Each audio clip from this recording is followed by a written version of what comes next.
Okay, concluding on what we were saying, Barry, first of all, I'm so glad you said what you said, because I want to remind, at least I want our audience right now, those of you who just watched the last few minutes of last segment, remember, do not twist this. Comes Friday, Trump is not nominated. Trump does not get the Nobel Prize. Next week, Trump tells Bibi to go back and finish Iran and goes finish Houthis and Hamas. Don't sit there and be like, we MAGA, Trump brave. No, it's just he didn't get what he wanted. Now he's a child who's throwing punches. That is what you need to remember, because then I have to come on air and remind you. I know it's fashion to say Trump knows what he's doing, but he doesn't. If he doesn't get what he wants, he will throw punches. So if he goes after Hamas or Iran or any of them, it isn't out of his bravery, understanding of jihad, nor is his care for America and Americans. Okay, what do you say? You see, you were worried about being offensive, Barry. Welcome to my show. Al Jazeera has just announced, that's the network out of Qatar that is the mouthpiece for radical Islam around the world, said Hamas has now agreed in Egypt to release the living hostages once a deal is made. At least that's what they said 30 seconds ago. That's also what was said last week and the week before. This is not breaking news. This is wasn't this what was said the very first time after October 7, 2023? That was about 2 months or so into it, like mid-December of 2023?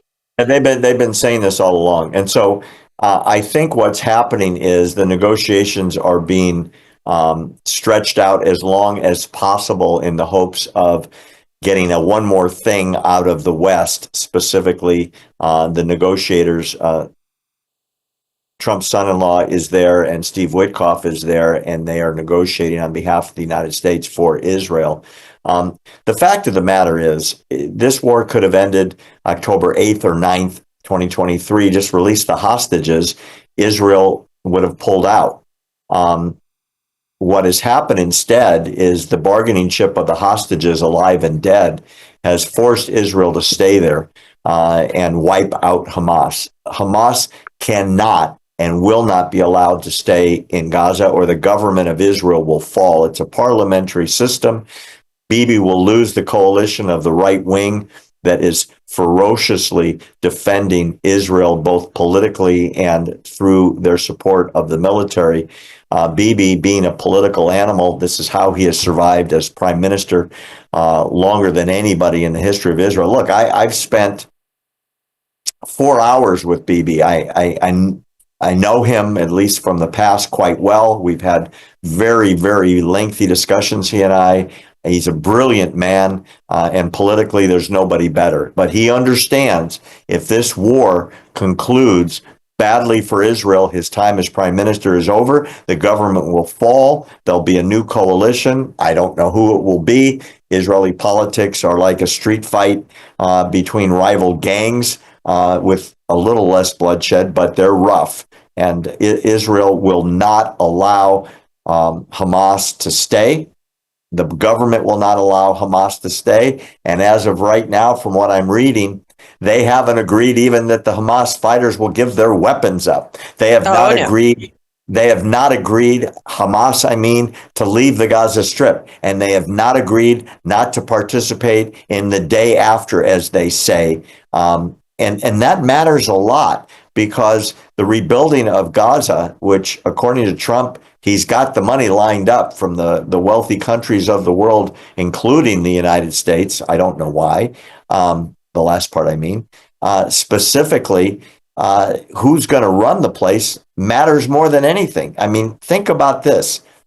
There are billions and billions of dollars that have been stolen by the leaders of Hamas to live a wonderful life around the world. And the rest of the money that they didn't steal, instead of building schools and hospitals and farms and technology and factories, they built the world's largest terror tunnel underground in the history of civilization, and smuggled in to the open air prison that everybody calls it, an amount of weaponry the likes of which that part of the world has never seen. To dismantle that entirely is the Israeli and United States, at least verbal proclamation that must happen. It's the minimum requirement after the cessation of violence and the release of all the hostages. What I'm reading right now online on Al Jazeera and reported by Jerusalem Post is that Hamas has now said the hostages will all come out, the living ones, as soon as the deal is signed, and then the exchange of prisoners will take place. And by the way, we haven't mentioned that Hamas is demanding murderers and terrorists who blew up buses, who stabbed Israelis in train stations, who blew up restaurants. They want those people released. And Trump has signed off on it. Listen to this. This is even crazier. The people that led the invasion on October 7th, 2023, who slaughtered men, women, and children, and who happened to be captured, wounded, rehabbed in Israeli hospitals, who are now in Israeli jails. Hamas wants them back as heroes. Wait, I'm sorry. 1 second. You think that's the worst part? You do realize one of the items is any Hamas member who agrees to the deal will be given amnesty. I think that's worse. Can you imagine if that happened after World War II? And the Nazis said, and you know what? This is a perfect analogy. In the ending days of World War II, after Hitler was dead, the commanding generals went to the Allied forces and wanted to negotiate a surrender. And they asked for amnesty. They asked for free passage. You know what the Americans said? Unconditional surrender, or we kill all of you. Yep. And the Germans said, "Oh, we can't do that." Didn't Trump repeat the unconditional surrender a few times with Iran, with Hamas, with Houthis? He learned this saying, but I don't think he understands what it actually means. And I did know it. Unfortunately and sadly, we are at the end of our show today. So why don't you conclude on everything we talked about, because I think it was a lot of information. Let's say within a minute or so, conclude and also tell my audience again where they go to support you, get your information, watch your reporting, and all that good stuff. Oh boy. Okay, we'll try and make it as quick as we can. Go to findbarry.com. Findbarry.com takes you to American Truth Project, where you can sign up to get all of our content. It's always free. You'll get a lot of good stuff, like every time I'm on with Annie, all packaged up for you. Back to the subject of what we were discussing, I think after the Nobel Peace Prize is announced and Trump stops running for, I know this sounds silly, but that's what he's doing, stops running for his own candidacy, there should be a calming down and a return to reality. As you just pointed out, Trump has given ultimatum after ultimatum, and he's becoming a paper tiger. He has said, and I'm going to quote him, all hell will break loose.